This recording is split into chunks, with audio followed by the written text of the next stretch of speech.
Hello and welcome back to my channel. In today's video, I will show you how to fix the DraftKings error code SCO126. So let's get started. So to fix that, you have to follow this easy step.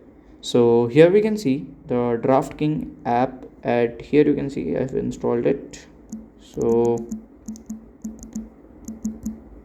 here we can see DraftKings app. Okay. So to fix that, press and hold into the app, or you can just open if it shows the error directly here. Okay, then like this, as you can see here, press and hold it here, just click to app info. It will open the app info section. Then you can go to the storage, just click on clear data, just clear the existing data. Then you have to open the app again. If it's work, then fine. If it does not work, just check for an update and it will work.